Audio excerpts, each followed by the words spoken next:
আমি এই মুহূর্তে উপস্থিত হয়েছি সাতিয়া যে ডিগ্রি কলেজ মাঠ রয়েছে এখানে কিন্তু আজকে বাংলাদেশ জাতীয়তাবাদী দল বিএনপির 47তম প্রতিষ্ঠা বার্ষিকী উপলক্ষে কিন্তু আজকে ভিপি শামসুর রহমানের নেতৃত্বে কিন্তু আনন্দ মিছিল হওয়ার কথা রয়েছে। আসলে আমরা যদি আজকে এখানে যে আনন্দ মিছিলে যে নেতৃত্ব দিবে ভিপি শামসুর রহমান, তার সঙ্গে কথা বলবো যে আজকে আপনারা কেন এই প্রোগ্রাম করছেন? আমরা প্রোগ্রাম করছি বাংলাদেশ জাতীয়তাবাদী দল বিএনপির প্রতিষ্ঠাতা চেয়ারম্যান শহীদ রাষ্ট্রপতি জিয়াউর রহমান 1978 সালে এই 1 তারিখে বাংলাদেশ জাতীয়তাবাদী দল প্রতিষ্ঠিত করেন। এই প্রতিষ্ঠা বার্ষিকী মানে জন্মবার্ষিকীতে আমরা বিজয় র্যালি, এই বিজয় র্যালিকে আমরা বাংলাদেশ জাতীয়তাবাদী দল সাঁথিয়া উপজেলার সকল নেতাকর্মী মিলে আমরা বিজয় র্যালি আমরা উদযাপন করছি। আপনারা কত বছর পর এরকম বর্ণাঢ্য আয়োজন করছেন? আমরা প্রতি বছর ছোট হোক বড় হোক যত কষ্টের মধ্যে হলেও আমরা বাংলাদেশ জাতীয়তাবাদী দল প্রতি বছরই আমরা এই উদযাপন করি এবং দলকে উদযাপন করি এবং এই বিজয় র্যালি করি। এই প্রতিষ্ঠা বার্ষিকী উপলক্ষে আপনাদের নেতাকর্মীদের মাঝে কোনো বার্তা দিতে চান? এই বিজয় র্যালির মধ্য দিয়েই বাংলাদেশ জাতীয়তাবাদী দল বাংলাদেশে দৃশ্যমান এবং অদৃশ্যমান শক্তি সবকিছুকে বিজয় র্যালি মোকাবেলা করে ইনশাল্লাহ আগামীতে জনাব তারেক রহমানের নেতৃত্বে বাংলাদেশ জাতীয়তাবাদী দল এবং বিএনপি ইনশাল্লাহ বিজয় অর্জন করবে। সংগ্রামী সাথী বন্ধুরা আমার, আমরা যদি আরেকজন নেতা কোন সঙ্গে আজকে আপনার অনুভূতি কেমন? বিসমিল্লাহির রহমানির রহিম।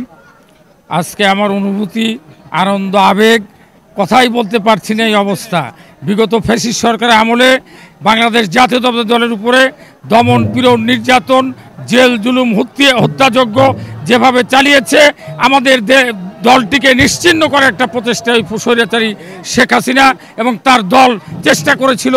তবু শত বাধা বিপত্তি, জেল জুলুম, হুলিয়া, খুন, গুম, হত্যাকে উপেক্ষা করে বাংলাদেশ জাতীয়তাবাদী দলের সূর্য সৈনিকেরা, শহীদ জিয়ার সৈনিকেরা, খালেদা জিয়ার আদর্শপুষ্ট সৈনিকেরা অদ্যাবধি পর্যন্ত বিএনপির 19 দফাকে বুকে লালন করে সমগ্র বাংলাদেশে টেকনাফ থেকে তেঁতুলিয়া, রূপসা থেকে পাথুরিয়া এই 19 দফাকে লালন করে অদ্যাবধি পর্যন্ত আমরা চালিয়ে যাচ্ছি।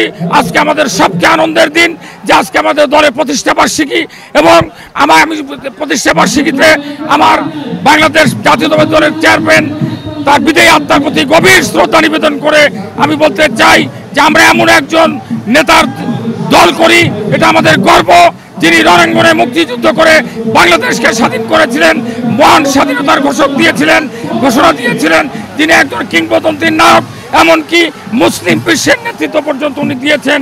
তাই আজকে এই বিজয় র্যালির মধ্যে দিয়ে আমরা বার্তা দিতে চাই আমাদের প্রাণপ্রিয় নেতা, 17 কোটি মানুষের নয়নের মণি, আগামী দিনের বাংলাদেশের ভবিষ্যৎ ভাবি প্রধানমন্ত্রী জনাব তারেক রহমানের নির্দেশনায় আজকে সমগ্র বাংলাদেশের বিএনপি ঐক্যবদ্ধ হয়ে হাতে হাত রেখে কাঁধে কাঁধ রেখে কঠিন ইস্পাত ঐক্য করে তুলে সমগ্র বাংলাদেশে আগামী দিনের নিরপেক্ষ নির্বাচনে অংশ নিয়ে আগামী দিনে 280-90 সিট নিয়ে বিজয় অর্জন করবে ইনশাআল্লাহ।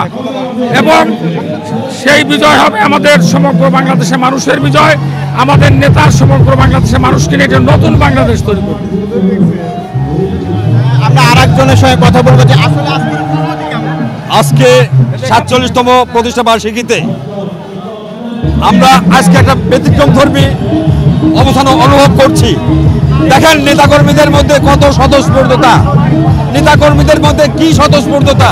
এই স্বতঃস্ফূর্ততার মধ্য দিয়ে 47তম প্রতিষ্ঠা বার্ষিকীতে একটাই বার্তা দিতে চাই, সেটা আগামী দিনে তারেক রহমানের নেতৃত্বে বাংলাদেশের সত্যিকারের গণতন্ত্র প্রতিষ্ঠিত হবে এবং আগামী দিনে বেলা সাথিয়াতে বিএনপির কান্ডারি হবে ভিপি শামসুর রহমান। এটাই আজকের এই জনগণ, আজকের এই নেতাকর্মীরা এটাই বার্তা দিতে চায়। আমরা আরেকজন নেতার সঙ্গে কথা বলবো। আমরা দীর্ঘ 15 বছর পর বাংলাদেশ জাতীয় দলের এই প্রতিষ্ঠা বার্ষিকী আমরা ব্যাপক হারে ব্যাপক আশা উদ্দীপনা নিয়ে আমরা স্বতঃস্ফূর্তভাবে এই প্রোগ্রাম শুরু করেছি। ইনশাল্লাহ আমরা আমাদের বিজয় মিছিল অল্প সময়ের মধ্যে শুরু হবে এগুলি আমরা শেষ করছি। আসসালামু আলাইকুম। আমরা আরেকজন নেতা, আজকের উপলব্ধি আন্দোলনের শেষে আগামী দিনে আমরা গণতন্ত্র মুক্তি পাবে এবং যাদের জনসমর্থন আছে তাদের এই দল মনোনয়ন দিবে এবং সে ইনশাল্লাহ ধানের শীষ নিয়ে বিজয়ী হবে, আমি এই আশাবাদ ব্যক্ত করছি। আজকে এই 47তম প্রতিষ্ঠা বার্ষিকী উদযাপন উপলক্ষে আমরা একটা বার্তাই দিতে চাই, 62-68 আসনের গণমানুষের গণনেতা বিপি শামসুর রহমানকে মনোনয়ন প্রত্যাশী হিসেবে মনোনয়ন পেয়ে যাতে আগামী দিনে আমরা ইলেকশন করতে পারি, এইটাই আমাদের ব্যক্ত। আসলে আপনারা এতক্ষণ শুনছিলেন যে পাবনা সাথিয়া যে ডিগ্রি কলেজ মাঠ রয়েছে, আমি কিন্তু এই মুহূর্তে এখানে বলছি আসলে এখানে কিন্তু আজকে বিকেলে দুপুরের পর থেকে কিন্তু সাথিয়া উপজেলার যে ইউনিয়নগুলো রয়েছে সেখানকার নেতৃবৃন্দ কিন্তু এখানে ধীরে ধীরে আসতে শুরু করেছে। এখানে কিন্তু আরেকটু পরে আমাদের যে ভিপি শামসুর রহমান তার নেতৃত্বে কিন্তু এখান থেকে একটা আনন্দ মিছিল বের হবে। এই ছিল আমার কাছে পাবনা থেকে সর্বশেষ। পলাশ হুসাইন, NTV, পাবনা।